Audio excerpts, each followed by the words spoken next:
Welcome to Ford High School Weekly. I'm your host, Deanna Mate. On this week's episode, we got the fastest man in Oklahoma high school. That's right, Tevin Williams from Stillwater High School is here with us, ladies and gentlemen. Tevin, thank you so much for joining us. Thank you for having me. So how does it feel to be the fastest man? It feels good. It's been a long time coming. I've always just wanted to perform well, and I'm glad I did.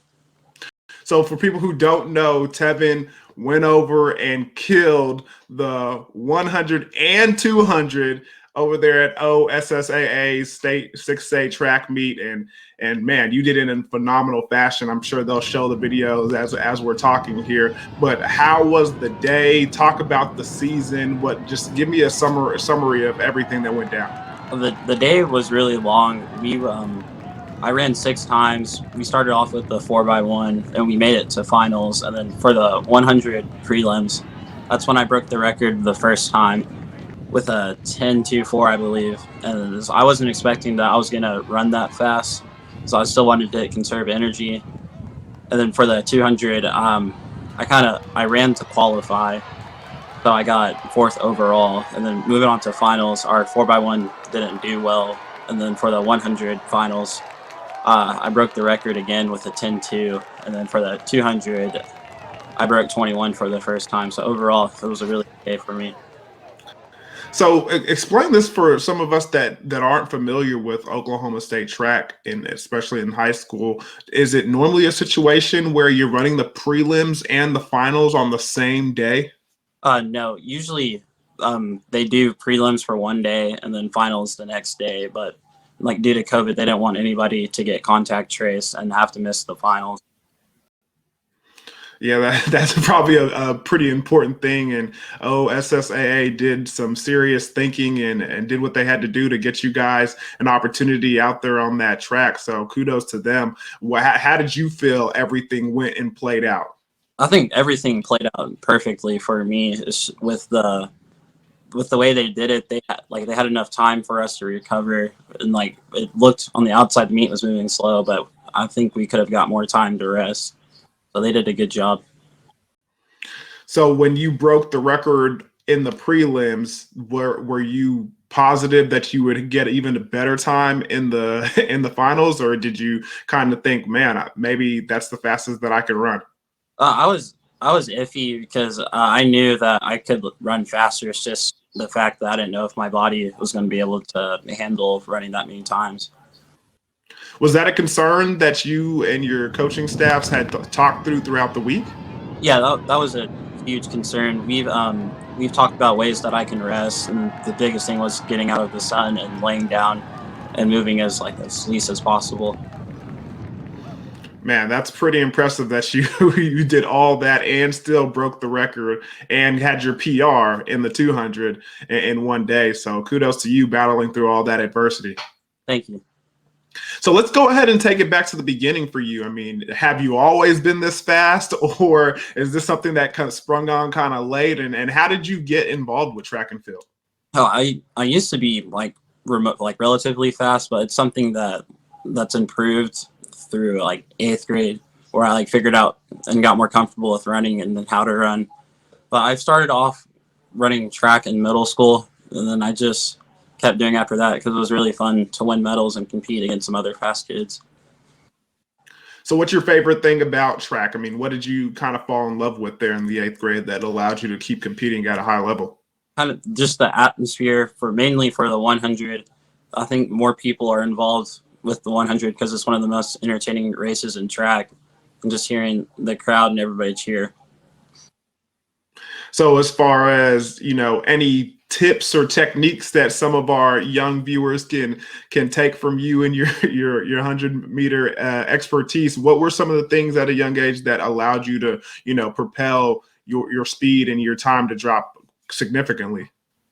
Just mainly focusing on the start of the race. That's the most important part. The first 20 meters, focusing on your steps and the way you're cycling your legs is the most important thing you can do. So turnover and fast get out, huh? Mm-hmm. All right. So everybody get your pen and paper out and write that down. Tevin Williams, the man who broke the 100-meter record, says it all. It's all about the start and turning those feet over. So now that track is over and things are done, you kind of accomplished some of the goals that you wanted to accomplish in that aspect. What's next as far as the track aspect of it? We all know that you're going to Baylor, but as far as track goes, are you participating in track at the next level as well? It's something I've been talking to the track coaches about a little bit, but I'm hopeful that I will be able to run track too. It's just a matter of me getting settled in with football first. Yeah, I know Baylor, and I know they love those track stars over there. They get a lot of get a lot of joy out of there. I remember growing up watching Jeremy Warner run in the 400 and place in the Olympics and all that good stuff. So it's a big track school. So it'd be pretty impressive if you can do both over there. Yeah, it will be, and like I said, I'm hopeful that I will be able to. Big 12 football fans can keep close tabs on Tevin. He's headed to Waco to play for the Baylor Bears. Coming up next on Ford High School Weekly.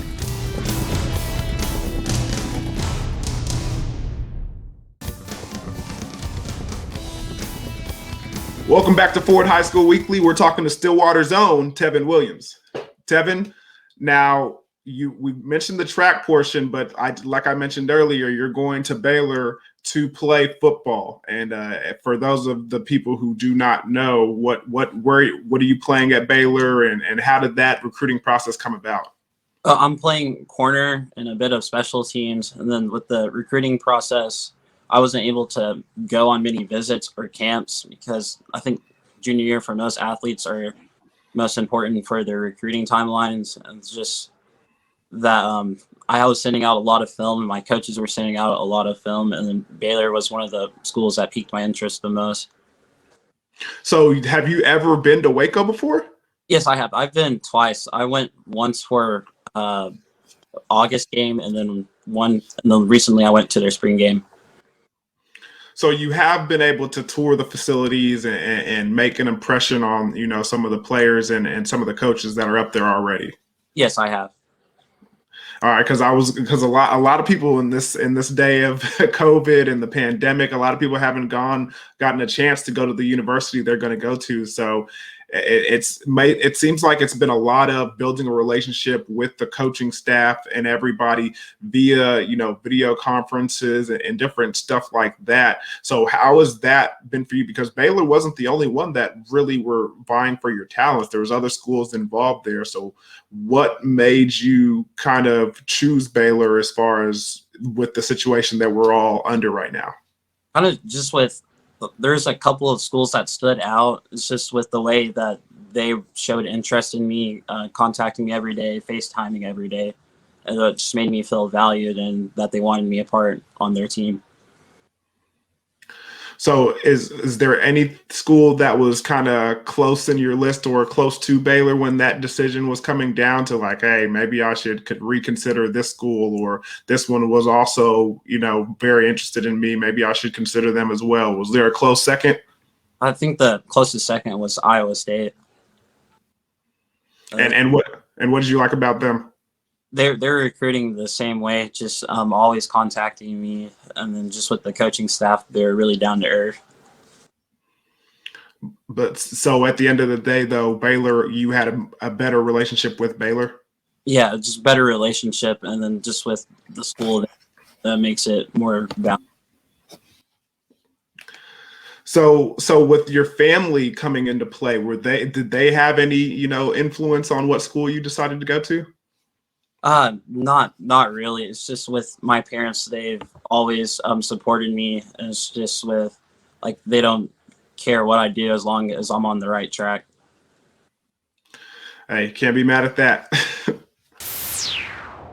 Tevin was happy to get to run this year after COVID canceled track in 2020. Maybe he'll get to use some of that speed on the track at Baylor. Ford High School Weekly, we'll be right back.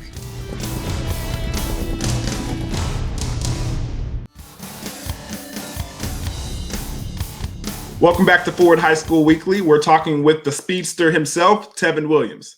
Tevin, now Do you think Baylor was primarily interested in you because of your speed and the stuff that you can do, or was there any other, attributes and skills that you brought to the table that they were pretty high on?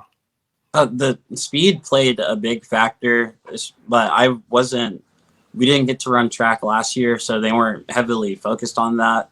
And just with what like mainly stood out to them was my physicality and the way I got around to the ball. Nice. Speaking of not being able to run last year in track and going through, a rare situation this year, how was it competing this year in track and field and going through some of the, unusual circumstances that was placed upon y'all? It went as smooth as possible. The biggest thing was you have to miss a meet. Just for our football season, I know we had to cancel 3 games due to COVID. And it's just something that, like, you never know what's going to happen next. So were you afraid that during the track season some meets would be canceled, or were there any things that came up that y'all weren't able to participate in because of the situation? Yeah, there was like a few meets, like OU's meet that they do, which is always fun to go to. It's just like one of those things that nothing's given to you, so you just have to like go day by day. A lot of people think of track as an individual event or an individual, kind of sporting activity, but the way you communicate right now, it seems like you rely on your teammates pretty heavily. Why is that? I think it's that we're always working out together and competing with each other that makes each other better, because I think without that you won't be a better person. So is there any teammates individually that you want to shout out right now for helping you and pushing you along this season? Shout out to Stephen Brown, Quantrell Walker, and Corbin Grant. They're on my 4x1 team. So those are the guys you're racing with in practice every day? Yes, sir. Nice, nice, nice. So with that being said, it's not a guarantee that track is going to be in your future. How do you feel about that? A little uneasy. It's one of those things that I think I want. Like right now, I know for sure that I don't want to work to Olympic trials, so I'm just hopeful that I can do it. So you, like most football players, just do track to stay in shape, improve their speed to transition it onto the football field. So would you say that you're a track runner first or a football player first? I'd say that I'm a football player first. It's just that I enjoy playing football more, but track is something that I'm good at. So don't get me wrong. I ran track in high school, not as well as you did, but I did run. But I did dread going to track practices. But track meets were fun. Don't get me wrong. Seeing other schools and meeting other interesting people, it allowed me to travel all around the state. But track practices were dreadful. Are you in the same boat where, man, you can't? Some of those track practices are rough, and you don't even want to be out there, but it's all worth it to it when in the end of the day when you get to go to meets and display your talent, or is it something that you look forward to every day? There is dread. I do half sprinter workouts and half 400 workouts, and I think nobody looks forward to running a 400 workout, but at the end of the day, like, we all know what we're trying to work towards, so it's something that like we have to just face and deal with. Isn't that the motto through life? So there's a lot of things in life that are tough to hard to deal with, but you got to push through it. Yes, sir. So what's the next step for you? I mean, you just told me congratulations on graduating. You just graduated from high school, a big accomplishment. What's the next step for Tevin Williams? Move-in day for Baylor is May 29th, and I'm just excited to get with the team and start working out with the team. So how have you prepared thus far? I mean, I know you've been doing a lot of track workouts and focusing on that, but as far as, getting ready to head to college and compete with some athletes that are a lot bigger than that you've seen before, how have you started preparing yourself? I've been following the team's workout program since this December, and that's been going well, and that's helped me a lot with this track season, just being more stronger. Yeah. And any nutritional programs that you're following there as well? They give like us nutritional advice, and I've been trying my best to follow that. Well, speaking of, I mean, we talked about how you started running track in the 8th grade and everything, but when did you start playing football? Ooh, I started back in 2nd grade playing two touch, and then or flag football, sorry, and then in 3rd grade that's when I did contact football. So 3rd grade, what position were you in, and how did you like it? I was a running back and safety. I think running back was the funnest thing to do because the way that I played, I ran to the sideline and then down the field, and that usually worked most of the time. 38 toss and 37 toss. I remember those pitch plays too. That was kind of my agenda: run to the sideline and run straight ahead and make sure nobody can catch me from their angle. Yeah, those were the days where it was easier and you didn't take much game planning. Very much so. Very much so. Well, Tevin, I want to thank you for joining us this afternoon and speaking with us about everything. And we wish you all the luck in the future and good luck over there in Waco, man. Yeah, thank you for having me. It's never too early to start thinking about football. It's football time. 3rd down and 8. Pitch back to Wassel, who threw it. Nice play. To Ray. Touchdown, Choctaw. How about, hey, reach in your bag and come up with a play right there, Choctaw. Next on Ford High School Weekly. Welcome back to Ford High School Weekly. What time is it? It's time to talk about football. Choctaw's head coach, Jake Corbin, was on Ford High School Weekly a couple of weeks ago.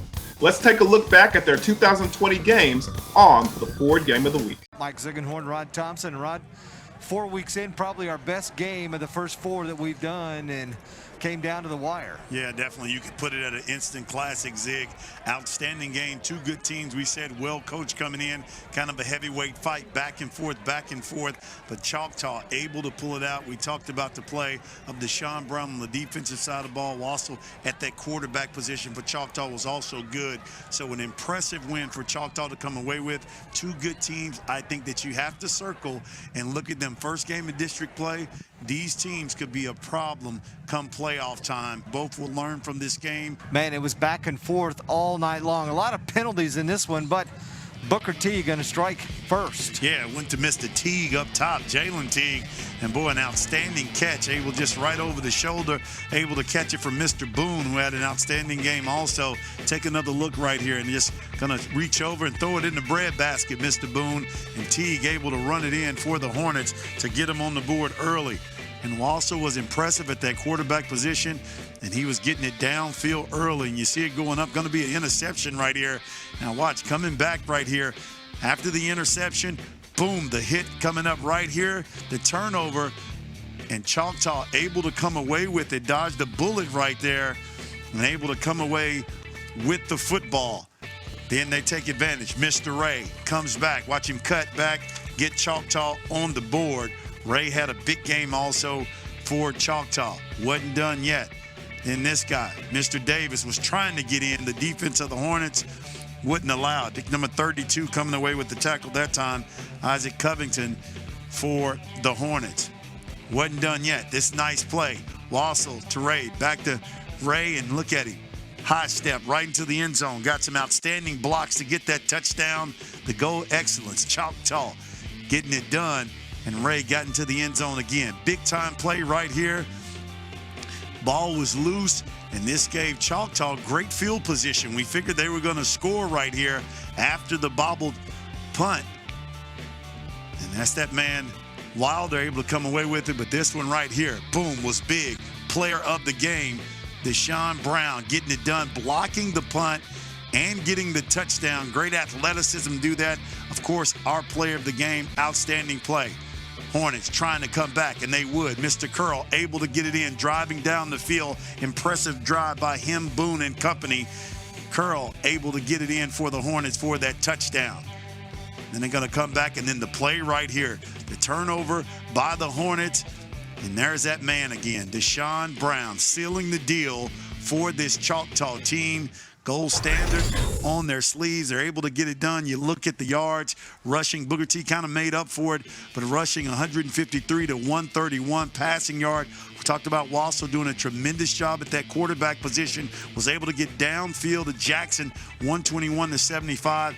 Boy, hey, a lot of penalties right here. Yellow everywhere. 13 for 116 and still be able to come away with the win. 3 for 30 for Booker T. And the Hornets plagued by turnovers again. 5 last week, 5 this week. Boy, they got to improve those. And Choctaw coming in, the gold standard, getting the win 26 to 22 over Booker T. Washington. Their first year in this district. Look like we may have a little rivalry going on, Zig. Final score once again from Choctaw as the Yellow Jackets get the victory tonight, 26 to 10. Let's take a look at our scoring highlights from our contest here this evening. Yeah, getting off the scoring start was Newton into the end zone, and then as Wassel comes into the game, he does some acrobatics and then gives Davis the ball as he climbs the ladder and brings it down for the touchdown. And then Birchie gets into the action with this nice little touchdown pass, flick of the wrist, and then Ray with the jet sweep down the sideline. Check out the speed, mama. There goes that man into the end zone, 84 yards for the touchdown. And Choctaw's on top, but it wouldn't end there. Superman, the man of steel himself. Wassel takes it into the end zone, and Choctaw gets the lead and the win. In great field position. That one's blocked and recovered by Choctaw in the end zone for a touchdown. Be sure to go to YurView.com/OK for highlights and replays of the fourth game of the week. And check out our podcast and past episodes at YurView.com/OK. With the players they have returning, it's easy to see why Choctaw will be a force to be reckoned with in 6A2 next year. Stillwater sprinter Tevin Williams is a natural for Ford High School Weekly because we only bring the best in Oklahoma.